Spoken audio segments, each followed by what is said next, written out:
Korea Utara putuskan hubungan diplomatik dengan Malaysia. Rusia tegangan tinggi dengan menarik duta besarnya dari Washington. Biden menyerang Putin dengan mengatakan Putin itu pembunuh. Timur Tengah sekarang memanas, mulai bedil-bedilan lagi. Ledakan bom di mana-mana di banyak negara. Lalu tim Detasemen Khusus atau Densus 88 Polri menjemput 26 terduga teroris yang berafiliasi dengan ISIS di Makassar dan Gorontalo beberapa minggu lalu. Para terduga teroris ini diketahui berasal dari kelompok bernama Ihwal Pakwato yang bekerja sama dengan Jamaah Ansarud Daulah atau JAD. Ternyata tetap aja ada bom gereja di Makassar, tetap kecolongan. Kemudian juga ada ledakan besar di kilang Balongan, mirip kilang minyak Aramco yang di drone. Ada apa sih sebenarnya yang terjadi? Sebentar, kita nggak mau komen dulu ke sana detailnya. Sabar ya, sebenarnya kita udah tahu, tapi sabar ya, itu kita skip dulu. Baiklah, kita tambah lagi fakta yang lain. Covid di Tiongkok terpaparnya turun drastis. Covid di Amerika dalam 2 bulan ini terpaparnya juga turun drastis. Namun di Arab Saudi masih ketat membatasi penerbangan internasionalnya, masih selected karena Covid merajalela lagi. Bahkan di Tanzania lockdown. Negara Eropa Barat seperti Spanyol, Inggris, Prancis, Italia masih juga selected international visitor karena masih pandemik. Jenis baru lagi pandemiknya. Banyak di negara besar dan negara penting di dunia ini ternyata Covid belum bisa turun drastis di sana, sehingga efek perlambatan ekonomi menjadikan mendung ekonomi di Eropa, di Afrika, di Asia. Pastinya di dunia di tahun 2021 ini mendung ekonominya. Bagaimana kita melihatnya hal ini yang lama kita sudah mengatakan dalam analisa Sontoloyo ala Bosman itu. Ketika globalis di belakang Biden CS Partai Demokrat Amerika, maka globalis menguasai 2 negara besar, Tiongkok dan Amerika. Keduanya diadu adalah Tiongkok CS yaitu One Belt One Road versus High Road-nya Amerika CS. Kemudian dunia dibuat gonjang-ganjing di mana instrumen perang yang terbesar adalah perang militer, yang terkecil adalah perang sel atau biasa disebut Terrorist Act mulai dipakai lagi. Mulai terjadi semua kan saat ini. Dunia ini semua sedang berperang melawan virus sebenarnya. Dunia sedang berperang aslinya tuh melawan siapa? Melawan globalis karena emang dimainkan oleh globalis. Alatnya mereka yaitu 2 negara besar tadi, Amerika dan Tiongkok. Kemudian perang militer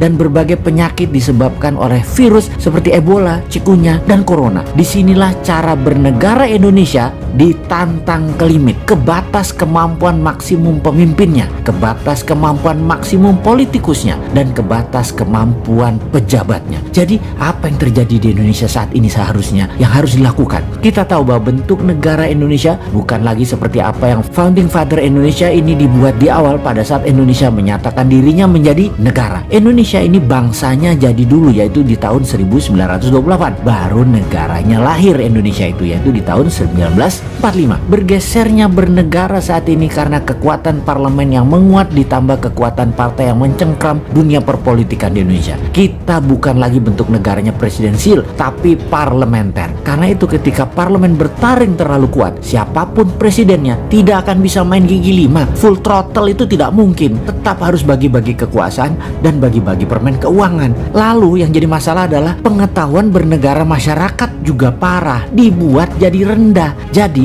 yang memegang kendali bernegara tinggal mainin aja apa pendapat rakyat, apa pendapat mereka. Rakyat manut, nonton, gak bisa buat apa-apa. Contohnya mulai digulirkan wacana presiden 3 kali, di mana muncul kampanye mempropagandakan bahwa calon terkuat Jokowi Prabowo di tahun 2024. Lalu ada berita mengejutkan kalau Jokowi mencalonkan ketiga kalinya, hasil survei ternyata nama SBY melawan dengan kuat. Bahkan saat ini leading. Nah lo bingung gak tuh kaum old mind? Kalian ini gak pernah selesai berdrama ya. Lalu kaum new mind bagaimana? Diam aja sih saat ini. Incumbent dan oposisi menari-nari seakan-akan bisa membuat Indonesia berdaulat.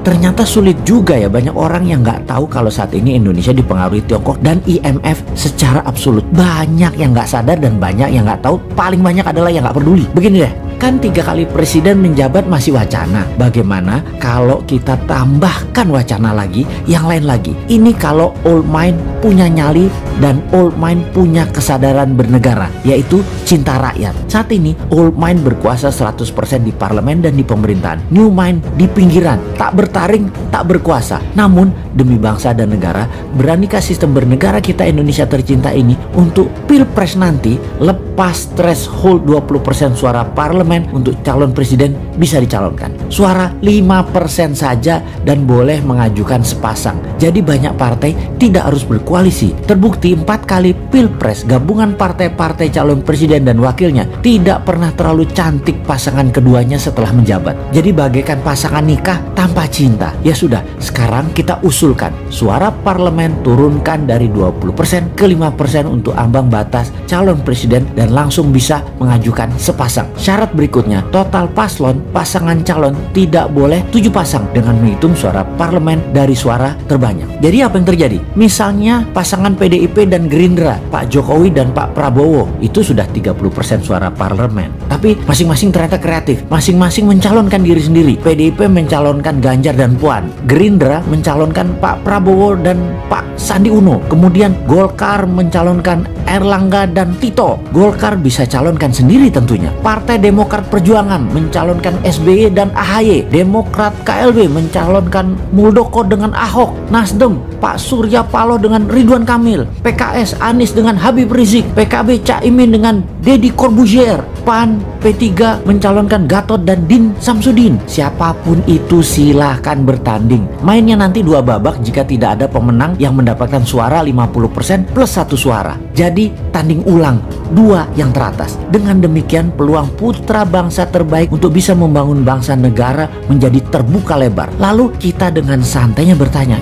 maaf, itu semua calon tadi rasanya old mind semua deh. Yang new mind mana? Oh ada, bagaimana kalau Pak Jokowi 3 kali wakilnya si Sontoloyo ini? Piye Pak? Cocok iki kombinasinya.